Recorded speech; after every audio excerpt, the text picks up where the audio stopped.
This is the day that the Lord has made. Let us rejoice and be glad in it. Welcome to Bethlehem Baptist Church, a Christ-centered multicultural church where we embrace inclusion and diversity, and our mission is to love God and serve people. We're grateful tonight to have with you the opportunity to share our Fireside chat, and we're really extremely blessed to have Danielle Duckett, who is the chairperson of Lower Gwynedd Township. And we look forward to a wonderful hour of discussion. But prior to that, let us have a word of prayer. Gracious and glorious God, for this day do we give you thanks, and for the opportunity to speak now to one of your servants who is now leading Lower Gwynedd Township in all of its initiatives. Bless this conversation and bless us, we pray. Amen. Amen. Delighted that you've come to share this hour of power with us. Tell us how long you have been holding this position and what really caused you to run for this position. Well, first, thank you for having me. I've been a supervisor. I was sworn in January 6, 2020. So I've been a supervisor with Lower Gwynedd Township for 2 years. I was recently appointed chair January 3rd of this year. The reason why I ran to be a supervisor, I really cared about my community. I have a background in policy. Community involvement is huge, and volunteerism is a big deal to me. One of the, I guess, tenets of my work outside of actual work. So I saw that there was some areas that could have been improved. I saw that our current board or the previous board lacked some diversity and maybe needed a different worldview on the board. So I felt very strongly about our community and our community prospering, and that's what caused me to run. What is the makeup of the board in terms of diversity? Diversity as far as it's a 4-woman board, 1 male. So it's a 5-person board. We're all at large. We're a second-class township. So we have a wide range of ages, different religious backgrounds. I guess my presence on the board brings diversity as far as race. But we have different cultural class represented currently on the board, and I don't think that was the case in the past. When you say second-class township, what does that mean? So the municipal government in Pennsylvania is divided into boroughs, townships, cities, and then they divide further into city of the first class. We only have one in Pennsylvania, that's Philadelphia.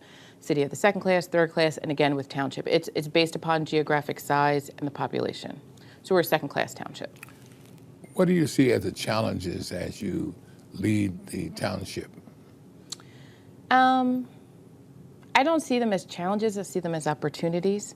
So I see that, historically, some of the strategic planning that I would have liked to see in place, the forward thinking, the goals for 5, 10, 15 years down the road, kind of went a little bit by the wayside, probably because we are in a good position financially and we are a strong township. So as an example, our comprehensive plan had not been updated in 21 years. I think that is an opportunity for us to now currently take a look at that, build upon that, and then develop what we strategically want to see Lower Gwynedd look like 5, 10, 20 years from now.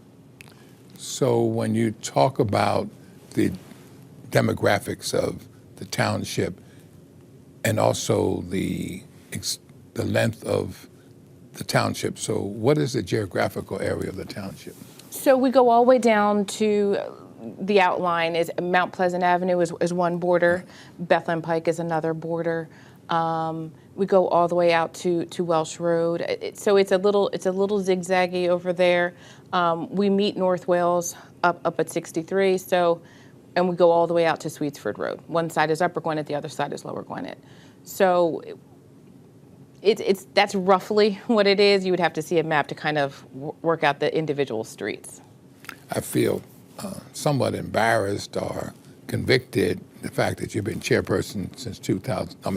Been on the board since 2020. This is the first time I have an opportunity to sit down and talk to you. And of course, I've been here 35 years at Bethlehem. We've been in this site 15 years. And, initially when I came, it was some real challenges, I must admit, with the township. We had some real issues that created some division. But prayerfully over the years, that relationship has increased. It's much better now than it was when I first came. But I can tell you it was really a difficult time, we had a hard time getting the sign out there that we have now, as well as some other areas. And I recognize change is good, and I see also in our community a number of businesses really closed as a result of this virus. So what is your plan? I know you have a plan for Bethlehem Pike.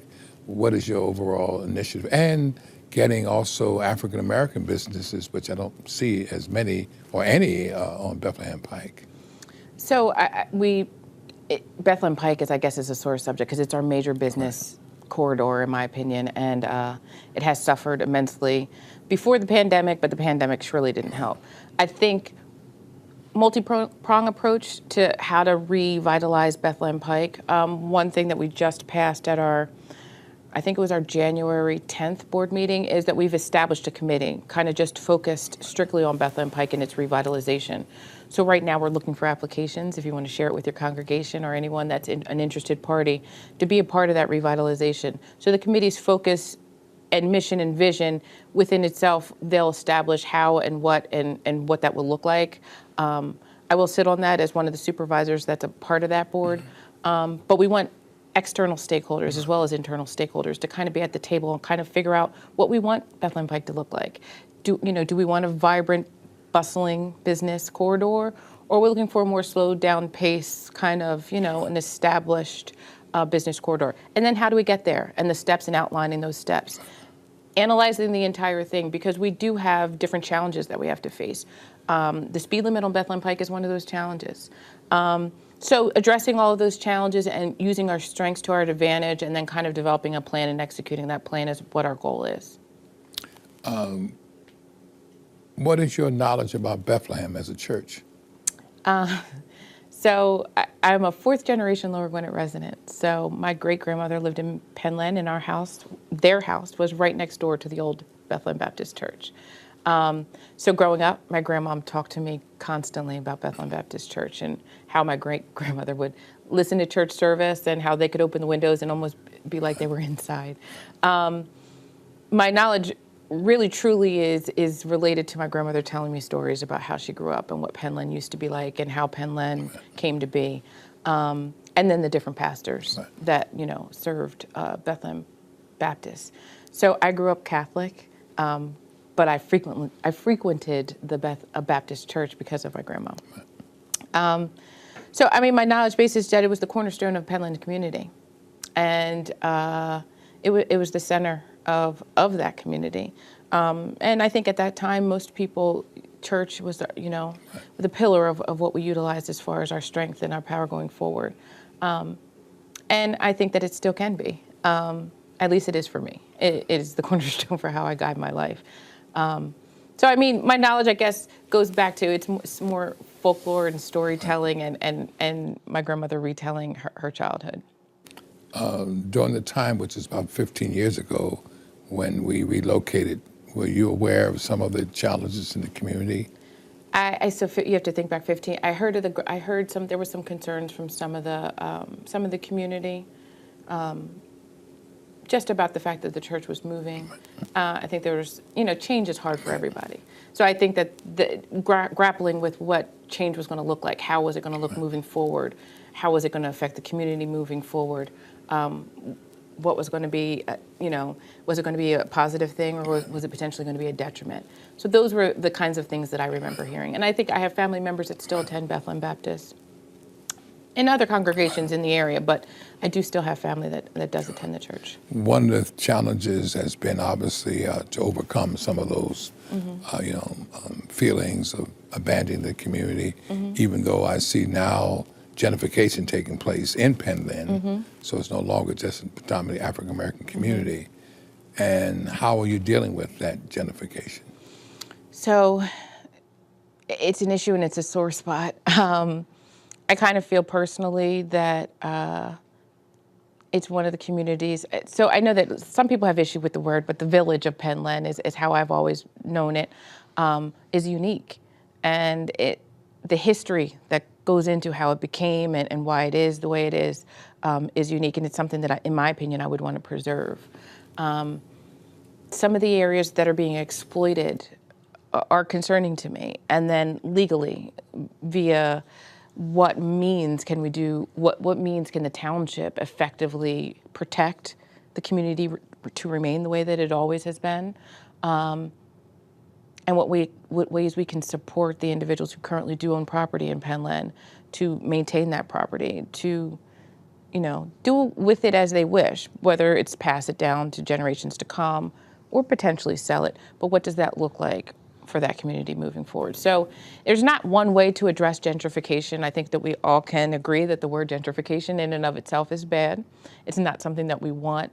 But legally, how can the township ensure that it's not corrupted and taken over and no longer like the community we always have known it to be?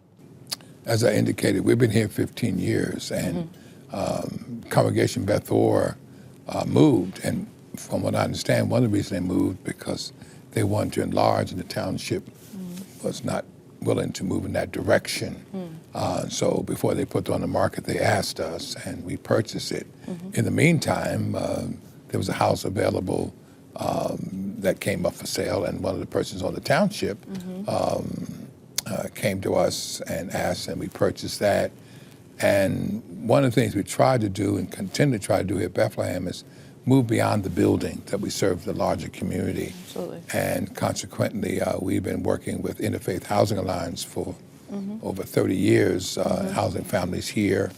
And our effort also is to make sure that the house that we purchased, which is called our compassion home, that they would stay there during the month of October, and using the house to bless families. We have a pantry here, even though the pantry is served basically through this facility. We have a kitchen back there, the storage area. But it's trying to, we work with the Y and other things. In fact, today I was at the Y board and mentioned yourself, and one of the members of St. Anthony is in fact, the vice chairperson of the board now. Oh, okay. Kathy. Kathy Morris? Yeah, Kathy Morris, yes. She spoke highly of you, and how we can connect the community with the Y and the congregations, things of that nature. Absolutely. And then we just recently purchased another home just in August, and really been blessed. We have about 10 acres here now. Okay. And just trying to make sure the facility is used. In fact, we're going to go to the tax, so we can get tax exemption for the house and use it. I understand that's not the jurisdiction of the township. We have to go. So again, where do you go when we talk about that? It's a tax. I believe it's the tax claim board that you have to go to. Right. Yeah, for the county. For the county. Yeah. But just trying to make sure that we utilize the area for the community. So it's not just this facility here. And again, I know that they put the walking trail, so people walk literally on the parking lot of the church. Those kind of things. So again, it's a part of our community. So it's we work on both ways, so we can't just have it one way. Yes. In fact, they talked about domain, so we had no choice. I mean, they didn't ask us if they wanted the people to walk on the. They just made it. I mean, so we didn't. Yes. We didn't have a choice in it. Yes. And I think those are the kinds of things, and certainly appreciate the fact, the walking trail and everything else. And I thought there was also some kind of effort to improve the walking trail. Which is directly across the street on Dagger Road. Yeah. So what are the plans there? So we did apply for a grant for a pedestrian crossing just to make it safer, so that there's clear signalage to traffic coming up and down the street that someone's about to cross. So we're in the works of actually getting that grant. We were approved for that grant, and then next steps as far as implementing So what would that look like? Are you familiar with, is that, let me see if that's Norristown Road in Horsham, where you have blinking lights and there's a little pedestrian that kind of blinks to let you know somebody's trying to cross. Give you that heads up, so you can slow down in time. So it's a little bit safer to cross the street. Well, this is a terrible, I know before we talked about getting a light, but this corner is, I'm telling you, and I think we talked about getting a light there, but it was like somebody got to die. Do we need somebody to die? No, we don't want anyone to pass away. It's terrible. They don't stop. So our traffic engineer works with PennDOT and the county as far as establishing. Has that been something that's been discussed? The safety is something that's constantly being discussed. Speeding, traffic safety, pedestrian, because we want us to be a walkable community for people to take, part in the trails and be able to do so safely. So whether they're running or walking, that they can do so and not fear for their life, especially when they're crossing streets. So yeah, that is a concern that's been brought up many times. How closely do you work with the Lower Gwynedd Police Department? Very closely. Yeah, I have a very good working relationship with Chief Kenny. He actually was my DARE officer Is when that I was right? in 7th grade at the middle school. So I've known him since I was a child. Well, I've known him a long time, too. When I came here, obviously the Pike was open. He would bring his family to the Pike restaurant. And, of course, he sells Christmas trees, does that every year. Every year. Just a wonderful person. He is. And the police department has been very responsible to Bethlehem. I must admit That's good to that hear. anything we need, in fact, we just had the Martin Luther King service, and we did a walk and just called him. And of course, we talk about security and those kind of things. And so, in that regard, we've had a good relationship with the police department. It's a small police department. It's 18. It's about 18 police officers. People, Yeah. And we talked about diversity again. I think there's one African American. Yes. So again, when we talk about diversity, what is your thought process also increasing more diversity? I think it's always at the forefront of my minds, being a Black woman. But I'm not just thinking of it as it relates to diversity. I'm also thinking about equity and inclusion. I think it's important to not just have diversity in face, but to also have the systems and institutions in place to support the individuals who are diverse, and then be equitable in how we're handling all matters of government and or life. So DEI is right up there with as far as importance and priorities. So how do we get more people engaged in the ongoing work of the township? That's one of the opportunities that I think that I'm taking on right now as far as engagement. So doing things like having conversations with you, having more of a social media presence, but also sharing more information that's pertinent. Not just the highlights, not just the good news, but letting them know what the process entails and what it looks like. Requesting input, making everyone aware that these are the decisions that are upcoming. Please share with us your feedback. We do send out a quarterly newsletter, which will be going out. We've kind of switched to doing a weekly e-blast that kind of gives you a summation of all the activities, and kind of increasing that by asking people to be involved. So like with the Bethlehem Pike Revitalization Committee, calling for volunteers, asking, letting everyone know. We record our meetings now. So I understand that maybe 7 p.m. on a Monday or a Tuesday is not ideal for everyone to come to the township building and listen. So we record them, and they're viewable later. So if there's something of interest to you, you can go back and look at it later. But I think we need to increase our communication. I think we need to be a lot more transparent as to how things work and what that looks like, and entry points for you to participate. So when are your annual meetings, and are there committees that people can join who are not part of the overall board itself? So currently the Board of Supervisors meets every month, twice a month, and we're meeting on Mondays, the second and fourth Monday. In April, that'll switch back to Tuesday, and that was a change. So we'll be Tuesday beginning in April, the second and fourth Tuesday of every month at 7 p.m. They're recorded, and they're viewable virtually, meaning you can log on to Zoom and just watch from your home, have it in the background while you cook dinner, or you can take the time and effort to come to the township building and be in person. That's when the Board of Supervisors meets. There's a host of other committees that we have. We have the Planning Commission, which is appointed by the Board of Supervisors. We have the Zoning Hearing Board, which is also appointed by the Board of Supervisors. All these committees are appointed by the Board of Supervisors. Some of them operate a little bit differently. Park and Rec, we have Public Works, but that's a little bit more internal. We have an Investment Advisory Committee, and then we're going to have a Historic Committee, a Communication Committee, and the Bethlehem Pike Revitalization Committee. Right now, the two new committees, the Historic and the Bethlehem Pike Revitalization Committee, we're calling for volunteers right now. We're accepting applications, and we made the application process a little bit easier. It's just an online form on the website. You just type in your information and hit submit. You don't have to print out a paper application and submit it any other way. So actively right now, those two committees, we're looking for help. We're asking for help. But I foresee other opportunities moving forward. So if you could send me that, there may be persons in the church Absolutely. who be interested. Absolutely. If I can work in any way, I'd be more than glad. I want to make sure that as we move forward, that the church is more engaged with the township's initiative. I want to ask you another question. It's pretty tough, Okay. but I feel like I need to ask you. This country is so divided along political lines. Are you able to work again with the other party, and has there been an effort to embrace yourself as the township has changed in terms of leadership? I think absolutely. So my party affiliation only matters, in my opinion, when I'm running. And even then, it doesn't necessarily matter. I'm running to represent this township. And if elected and when elected, and as I'm now elected, we're governing for everyone. Whether you voted for me or not, I'm still governing on your behalf, and I'm advocating for your behalf. I think a lot of people are confused and think that this is a paid position. It's completely volunteer. We do get a stipend, but it is no way covering the amount of effort that we need to put in to do an excellent job, in my opinion. So we're volunteering on behalf of all members of our community. I want to hear from all members of our community, and people have reached out to me. I do realize that there's some division in our community, and I think it's very unnecessary, especially at a local level. None of the national issues necessarily come into play. This is around, what do we want our community to look like? What are we prioritizing as a community? Are we being inclusive?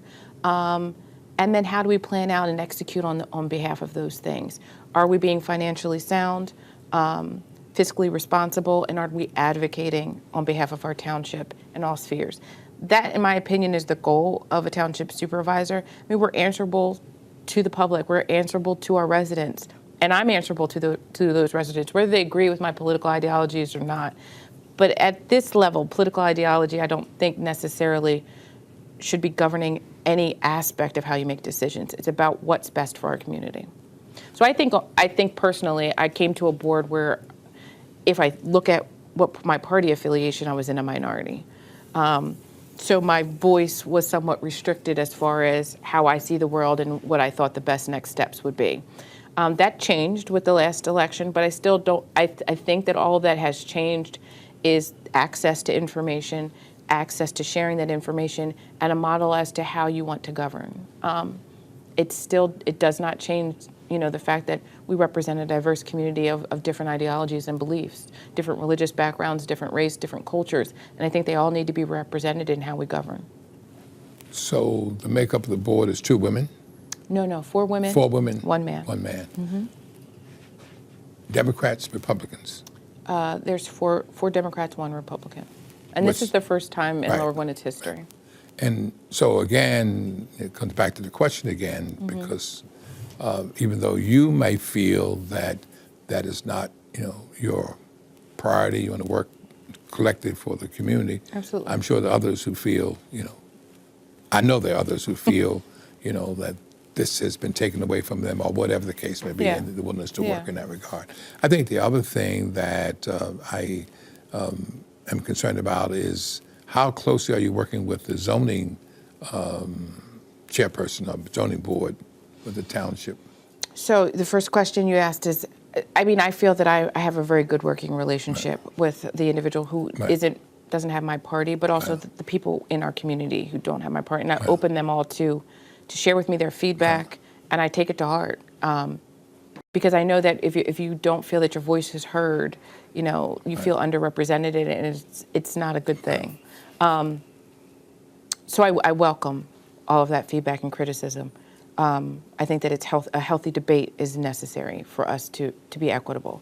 As far as the zoning hearing board, it's a little unique from the other committees. We appoint that board, but they are totally autonomous. They operate in a semi-judicial way where we don't have any say to the zoning hearing board. Meaning, if the township had something that had something to say about a particular item that they had in front of them, we would have to send our solicitor. They have their own solicitor, they have their own stenographer, and that board is totally separate from the Board of Supervisors. We don't have input in any of their decisions. They're basically interpreting the zoning laws and the zoning ordinances and applying them. So I don't have interaction beyond they're appointed, and that's that. But they are appointed by? They are appointed, and they are on a rotating schedule as far as when their appointment comes up. So nobody this term was reappointed to the zoning hearing. So what's the no, I apologize. One person was reappointed. What's the makeup of that committee? How many, and then what's the makeup of the committee? 3, and I believe it's all men, if I'm correct. I believe it's all 3 white men. When we talk about the township, and again, you've been here a number of years, so have I, and we see areas where we have grown, obviously, and then other areas where we have kind of fallen behind.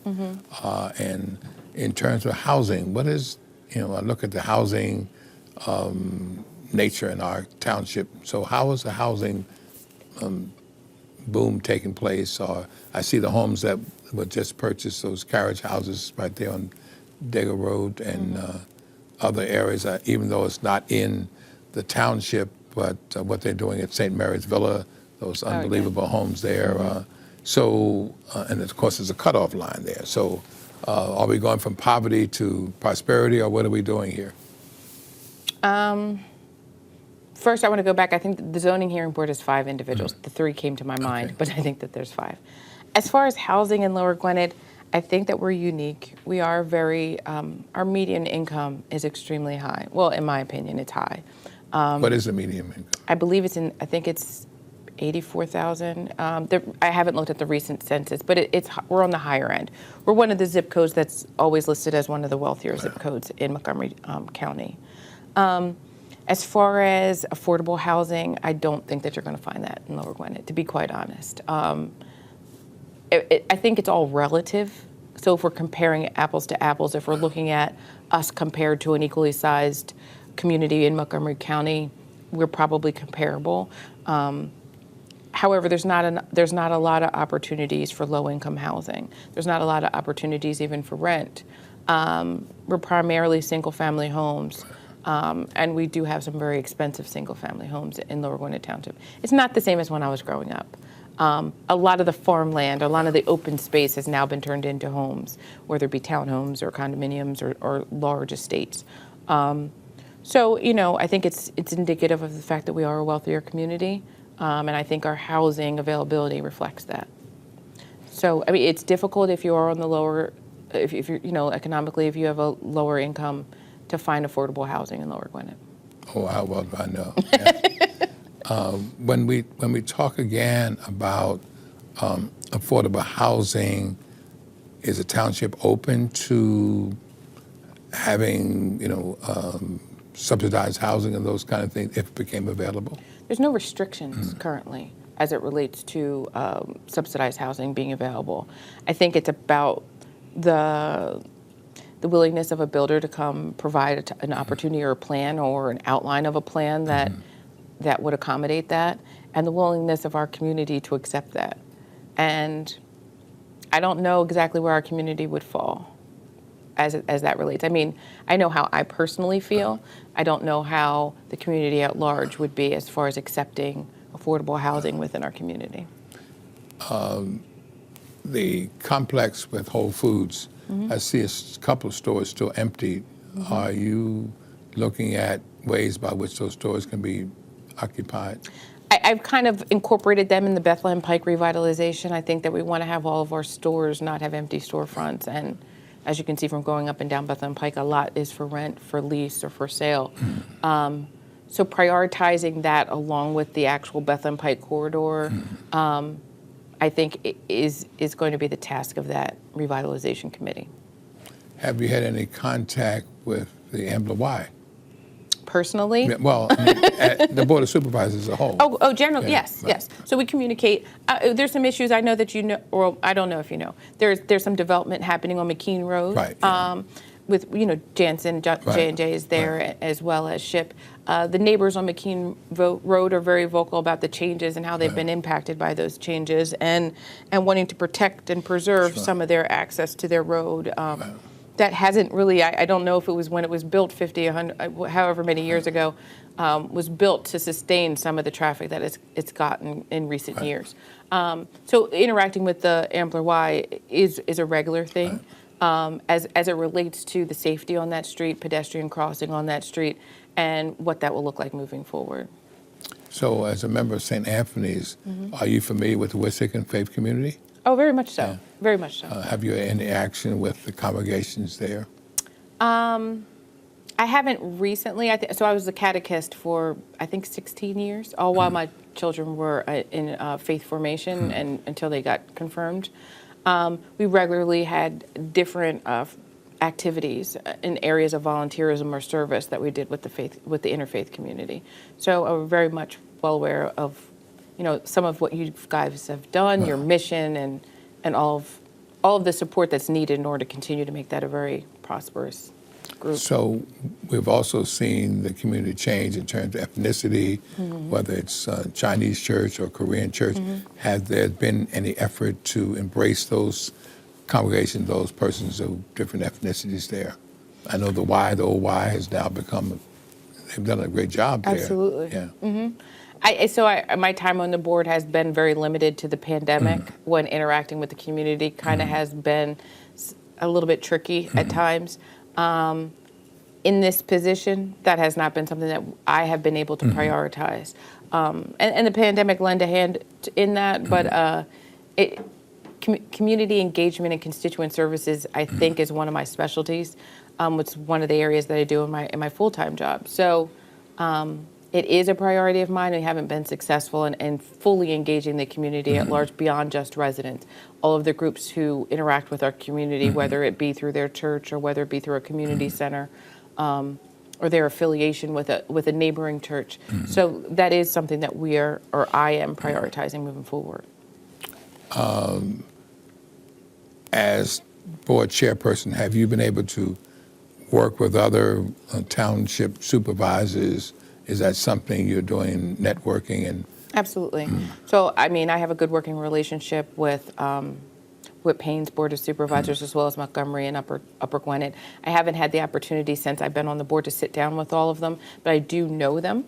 And we have set up times to have conversations, set up times to meet and kind of exchange ideas and see how we can collaborate and work together. I know that Lower Gwynedd, Ambler, and Whitpain did work together even in the pandemic as it related to the 2020 graduates. So we kind of coordinated efforts as far as how to identify all of those students, offering them some kind of proclamation, congratulating them for their accomplishments. We all put out signage. Each township or Ambler's a borough, but each municipality did it a little bit different. But we ensured that the parade where we acknowledged the students went through Whitpain, Ambler, and Lower Gwynedd, and kind of made sure that those students from varying schools, but Wissahickon being the primary school, felt acknowledged because of the uniqueness of their graduation. Have you had opportunity to encourage persons, not you personally, but regarding this vaccine and getting shots and things of that nature? I know that the Lower Gwynedd Township did serve as a vaccine site, and we ensured that opportunity was available. I think a former board of supervisor, Ed Brandt, did that in coordination or kind of facilitated that in coordination with Springhouse Pharmacy. So I'm all for vaccines. I'm promoting it, and I think that is part of our responsibility it's a public health issue. But beyond the township making it available, encouraging it, and offering it, we haven't done anything beyond that. So I know Ed served for a number of years. Really, what did the township do to, I guess, show their appreciation for Ed's service? So he did have a little retirement gathering.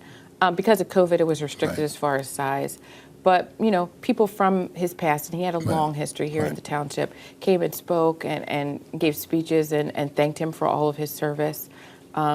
He's an outstanding public servant. He dedicated over 35 years of his life to this township and and our community. And we'll be grateful. We're grateful for him. Well, that's where I think the disconnect comes because, he's been certainly a very vital part of our community. And Absolutely. I wish I had known when they were going to have, the kind of recognition for him, because I think you got to work both ways. We want to commend those who serve. Absolutely. And you don't always have to agree with a person, but again, it's not a paid position. People give their time and their commitment, and I think we need to acknowledge that, not those who just elected officials, but the general public as well. Yes. So. Yes. I think because of COVID, it was kind of in the height of it. Right. He transitioned off in December. Right. That it was a very small, intimate, just his family and a few very close friends and colleagues kind of came to acknowledge him. And we did at our supervisor meeting again. It was very small. Right. We did thank him and acknowledge him. Are your meetings now virtual or just? They're hybrid. So generally, there always will be somebody in person. And then there's a Zoom link that is an option for anyone who wants to be able to join via Zoom. Right. And so you meet on the same, now you're meeting on Mondays. Monday just until the end of March. Right. And then you move to Tuesday. Correct. The second and fourth of the month. And how much of that is made known to the general public in terms? So the agenda is always, the Sunshine Law requires everyone to know at least 24 hours. We typically, the Friday before our meeting, send out the agenda on our website, on the Facebook page. I make sure on my Facebook page to try and share it. We have a little signage in front of the township building. It is put out there that tonight's a Board of Supervisor meeting. The link for Zoom is again shared on the Facebook page as well as the township page. I think that is what we have to beef up as far as communication and transparency, making sure that everyone is aware well ahead of time. So, I get the Ambler Gazette, just try to keep abreast of some of the things.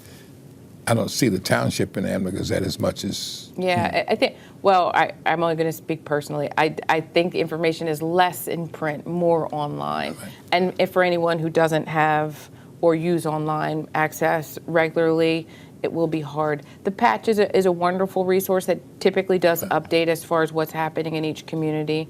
There's other websites that kind of follow different municipal governments and kind of share what they feel. I think for Lower Gwynedd, it's going to be our job to harness the information and ensure that we're sharing it out with the public at large well in advance, and so that people have an opportunity to see outside of Facebook, but in a way where it's easily accessible and you know what's going on. Well, so if you haven't signed up for our newsletter, you need to sign up for our newsletter. I think, beside the fact that people all get it online and everything, I think in terms of business, the press is really struggling, and I just saw where the Inquirer is going to move to a smaller facility, and a number of staff persons are going to be left without a job, and Ambler Gazette obviously, is I'm sure struggling like many of our newspapers, and so how do we maintain keeping those papers, we do get certain things that require public notice by law. We do have to share with the print newspapers. So all Montgomery News and the Reporter Online, we do share that information with them. I don't know if we can give information timely for their deadlines. We do send out media advisories and press advisories, but like I said, that is an area or an opportunity for us to strengthen. So I know you told me that you have been a member of St. Anthony's for a number of years. How do you connect your faith with this position? I think it really has to go with the tenets of what I value. So, it's kind of the idea of service. I guess I see myself as a public servant. I know that people do not think I'm being coy or something. I really do see this as public service.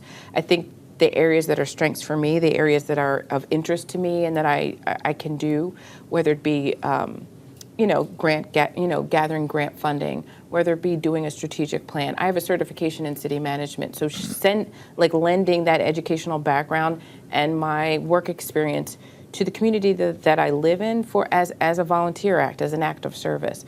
So I think one of the things that I've taken away from my education at Villanova and through my being a parishioner of St. Anthony's is service, giving back your time to benefit those around you, and areas that you're strong in, sharing that with others. And if we all do that collectively, we have a rich and vibrant community. I think, again, this is just my thought process, but even as we do this fireside chat, I think it would be good at some point and I know you go to Mass, but if you would just maybe worship with us one Sunday so the congregation can see you. I think, again, that we got to do a better job. I would absolutely do that. Connecting with... absolutely. I have no issue doing that at all. I want to make sure that the church is serving beyond these walls. And we need the township. And hopefully the township needs us. Absolutely. So it's a dual kind of situation. Absolutely. But we want to make sure that we know the persons and not here just for a speech or, public, announcement or public relations, but that people are really concerned. No, it's real for me. Yeah. There is no other benefit. This is real. This is where I live. This is where my family has hysterically lived. This is where my kids are growing up, where my kids are graduating from school. I care about our success. Right. Are you working with the Wissahickon School District? Yeah, so I serve on the Racial Advisory Board for the Wissahickon School District. I mean, I used to be room parents back when my kids were in elementary school. But beyond that, I mean, the township in and of itself works with the school district. Me personally, I serve on the Racial Advisory Committee. As this hour winds down, what would you like to say to those who are watching, something that they will remember from this conversation? I really think that if they see that people who volunteer as local electeds are truly volunteering on behalf of the community at large, but we can't do it alone. Right. And everyone has different areas of strength, and we need to volunteer collectively. This position I do not take as a position of power. I really truly believe that the board has to work as a team. We have to be cohesive, and we have to lend all of our talents together in order to be successful. If we're not working together, a dysfunctional board does not serve the community. So it's around service, it's around public service, and it's around us all coming together to decide what we want our community to look like. And being a part of that conversation, I think, is integral to our success. So I know that it might not, you didn't run for, for the community at large, you didn't run for office, you didn't say that you had endless amount of times to serve on committees. That's perfectly fine. Give what you can, and I think in the end we'll all benefit from everyone collaborating together. So 3 goals that you want to achieve in your position right now. So I think at minimum, we need to establish a comprehensive plan for Lower Gwynedd moving forward. Like I said, the last time it was updated was the year 2000. So we're 22 years behind. Developing a strategic plan and a plan to execute that plan for Bethlehem Pike's revitalization. And then securing a clear path as to how we are going to have operating procedures and policies moving forward, so that no matter who's in the position that I'm in, things are running seamlessly, and you can just kind of come in and lend your time and service. Is there a person who's vice chairperson of the? Yes, Michael Tversky. Okay. Oh, okay. So that position does not automatically assume that he would be the next president. Correct. Everybody has to run for office. So at our reorganization annually, we have to appoint, chair and vice chair. So prior to you running for a chairperson, were you engaged in any other leadership position at the township? So I didn't technically run. Somebody has to nominate me, and then they vote. I was the vice chair. Okay, so, you were the vice chair. So when I was sworn in as supervisor, I assumed the position of vice chair of the Board of Supervisors. And it's been a wonderful journey. It has. I always remember the words of Pastor Waller, who passes and he would always say, enjoy the journey. Are you, even though you have challenges, are you enjoying what you're doing? Thoroughly. I am enjoying this. Okay. And I know, as strange as it may seem, I do like a challenge, and I am enjoying this thoroughly. And you still have other professional work that you do outside of this. Yes. So what is your leisure time? I mean, I don't have a tremendous amount of leisure time. I am a caretaker for my mother and brother who have disabilities, and I do have 3 kids. So my leisure time, I mean, this could be part of my leisure time. I mean, I have dogs. I enjoy walking our trails. I walk my dogs every day. So, do you walk on this path? I don't always get down here. I kind of live a little bit near the middle school, so I generally walk the path that leads to the middle school and to the high school. And, this is a long walk. I have done it, but I haven't done it regularly. So spending time with my kids, my son is playing basketball for the high school, so enjoying, watching him play basketball, interacting with my dogs. I like to read, all those types of things. Well, I am certainly appreciative of the fact that you took the time to come and spend this time with us here at Bethlehem. I commit to you that we'll do everything we can to develop a meaningful partnership, because I believe that's a piece that's been missing. Absolutely. And appreciate the progress that the township has made, but I look forward to even more under your leadership. Thank you. Collectively we can develop a better community than we are now. I mean, there's so many challenges, and not just the businesses on Bethlehem Pike, but housing, and you mentioned Penn Lynn again in terms of gentrification, and obviously, prayerfully, we don't see a rise in crime and those kind of things. That even though That's almost universal anymore. And so we've seen some things happen, unfortunately, in these last 3 years that just takes your breath away. What about working with nursing homes, and what nursing homes do you have in Lower Gwynedd at this particular point? So in Lower Gwynedd, we have nursing homes. Well, some of them.